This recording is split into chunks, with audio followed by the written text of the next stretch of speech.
meaning everything starts from the top and it's brought down as opposed to the reverse. Black and white, meaning it's very kind of similar to the next one, regimented. It's yes or no, it's negative or positive, there's no in between, no gray area to really do that critical thinking. And hierarchical based value, meaning that your value was dependent upon where you were in the hierarchy. Those are some of the descriptors that we used for this lesson.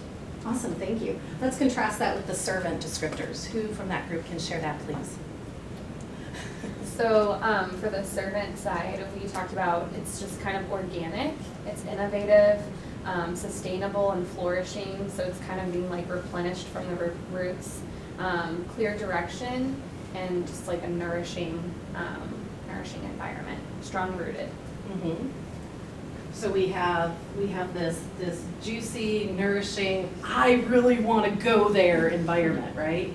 And we have this, ugh, I got to go to work today environment, right?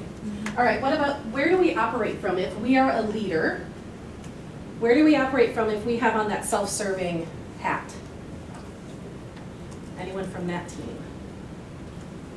Go ahead, Jen. Go ahead, we can rotate, there's 4 of us. So we described kind of a very us versus them mentality. So kind of like the team members down here kind of bonded together against kind of management. And then also then within here, your team members would be very like me, right? Because if there's only one's role above you, you're fighting to get there. You would be operating from a place of fear. You're probably always in fear of someone sort of eclipsing you, or and then probably solely looking at the bottom line profit dollars as your outcome. Thank you. So that place of fear. I'm either trying to get up here to me, or I'm afraid of losing what I have because my self-identity is wrapped up in my title. Not the work I do to support the people around me and serve. It's the title. Don't you know who I am?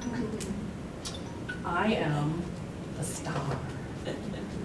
My ideas are the best. But oh, I'm super fearful if someone else has a good idea. Yeah, if it doesn't come from me, it's not a good idea. So I'm operating out of a sense of fear because I don't want to lose my place. Retaliation. Retaliation, there's a fear of that. And what about maybe a little bit of ego? Right? When I'm operating here, I have more responsibilities. I have been put in this place because clearly right? I think Mike talked about earlier, team. I'm not hearing that much here. What about this servant side? Where does that leader operate from? I think from a place of sharing. After we put this up, I was just kind of reflecting on it, and so you're sharing accountability, you're sharing the mission, kind of sharing that work with teamwork, and then, you know, that's just going to result in harmony for the whole team. Absolutely, absolutely. So I see the teamwork, the mission, harmony, also probably very humble. I am willing to roll up my sleeves and pick up that trash. I am willing to come to you and say, not say you need to come to me. I'm going to come to you and I'm going to see what you do and I'm going to value what you do. So I'm operating out of that sense of being humble. And when we talk about heart, I truly care. You come to talk to me, I'm putting my stuff down, I am facing you, or I'm using phrases like, I really want to have this conversation with you. Maybe we could have this later because right now I can't give you my full attention. Right? And we're being very cognizant of that. So we're operating out of that humble, serving mindset. Okay, wonderful. Let's talk about how I view myself and others. So for our self-serving model, as a leader, how do I view myself and others? So as a leader, I'm going to be very wrapped up in my title. I think somebody mentioned earlier, my title is my identity. And so my perspective is going to come from my title as well. I look at a lot of ego from that place as well. As a non-leader, and maybe even leaders, I would view myself as very disposable. And certainly staff, right? Very, very disposable. Leaders would also view staff as very disposable. So I would feel insignificant as a staff member. Maybe as a junior or mid-ranking leader is insignificant. Even as you get a little higher up, could feel that way, and that's where that fear basis comes back into play. Where we operate from really drives how we view ourselves and others, right? Where our heart is at. Okay, what about the servant model?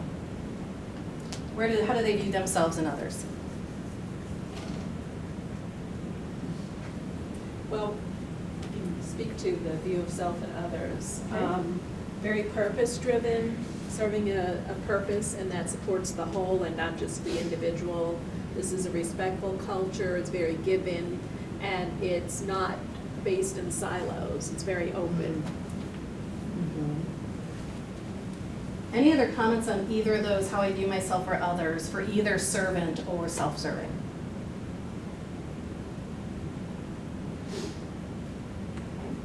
So here, we're respectful, we're giving, and I like we're serving with a particular purpose. We started out today with having the why in mind.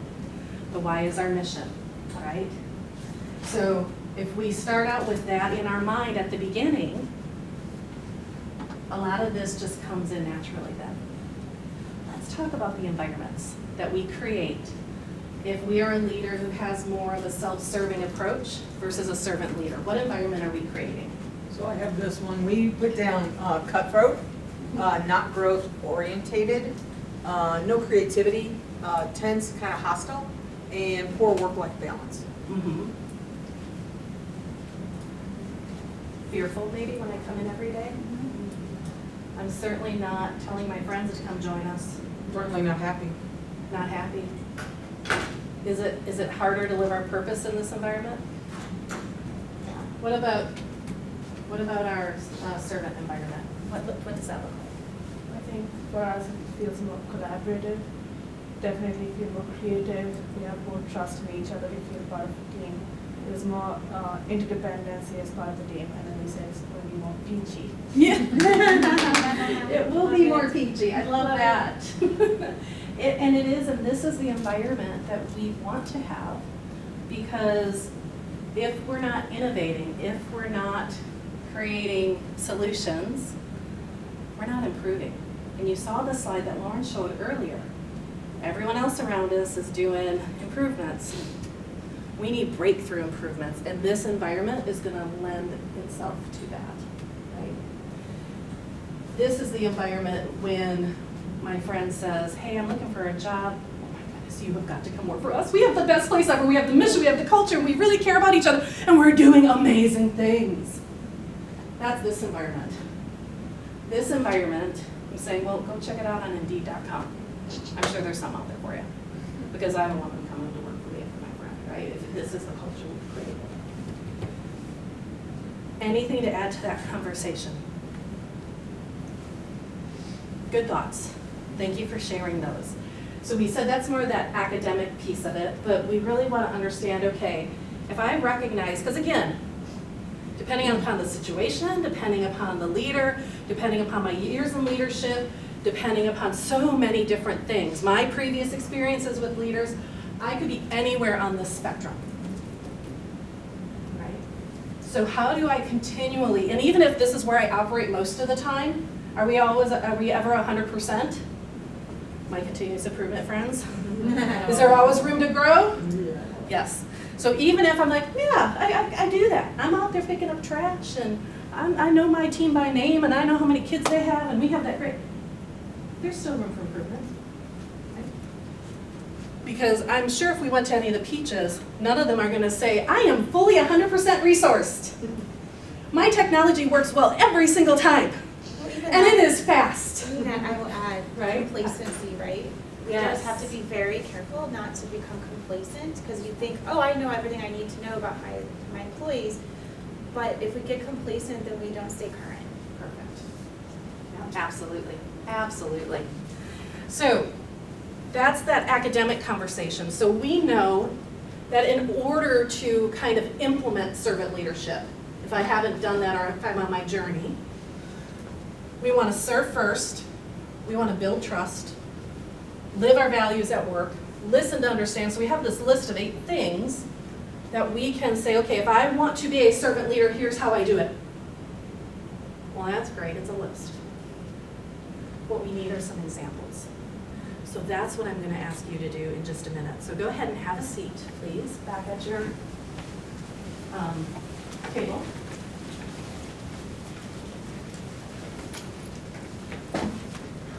And I want to show you an example. So this is at one of our SSM Health Ministries. And one of the VP of nursing, he went to go catch a member doing well and wanted to share with the member, oh, you did a great job, and da-da-da-da-da. Well, in the meantime, the call light's going off. So what did he do? He said, well, I've got stuff on my agenda. I have important things I have to do. I am the VP. No, he got in that room, answered the call light, silenced the alarm, flushed the line. He was serving. When you have high census, it's wonderful when leaders are willing to help them. So that is an example of how he served first. Okay, so what I'm going to ask you to do, we have 4 posters around the room. And I'm just going to do this one because you can see it right now. So what I'm going to ask you to do, we're going to split up into groups. You're going to have 1 minute at each poster, and we're going to rotate through. So when you come up to your poster, you need your black Sharpie, and you need your pack of Post-its. And I want you to be thinking about, remember at the beginning I said, please be thinking about some examples of how to be a servant leader. So if I'm a servant leader and I want to live my values at work, on my Post-it I should be writing down an example of what that looks like. Either you've done it or you've seen someone else do it, right? So we want to write down those examples, because at the end, we're going to have a whole collection of examples of how you can live servant leadership and how you can move on that spectrum so that the environment is more effective and we can live our mission and fully implement our operating model, right? So there's 2 topics here, so listen to feedback. So again, an example of what you've seen, how someone listens to feedback. It may be, I've got that eye contact. It may be, I saw so-and-so do X, Y, Z. Okay, but we want those real examples, okay? Does that make sense? We're gonna do a full rotation, and what you may want to do is bring your participants guide, and as you go to the next rotation, if you see something like, oh, that's a great idea, I could try that, jot it down in your participants guide. I remember Lauren had shared at one point, she was going through an exercise, and one of the things that was listed for how you can serve was to write the spouses of the employee, that write their spouse, their significant other, their family members, to thank them for allowing their person, their family member, to work for SSM Health. Because think about that, you are here, as Emma said earlier, more so than you're with your family. So when we're away or we're traveling, we're away from those people who depend on us and who we love and who we're connected with. So thank you to the spouse, the family member, for sharing your team member with us. And Lauren said that that always kind of stuck with her. So as you walk around and you see some of these ideas, if you're like, oh, I really want to remember that, just jot it down. Does that make sense? Any questions about this ask? Okay, where are these posters? So Donna, there's one by the clock. There's one here, there's one there, Yep. there's one up there, and one up front. Okay. So we're gonna number off by 4s. Jen? 1, 3, 1, 2, 3, 4, 1. Wonderful, thank you. So 1s, if you can go by the clock, we're gonna start with build trust. 2s, if you can go back to this cabinet, serve first and appreciate diversity. 3s, please go to live your values and listen to feedback. And 4s, listen to understand and communicate openly and honestly. You will have, I guess we'll do 2 minutes, because I think that's the feedback we had in Wisconsin. So 2 minutes for each poster. And go.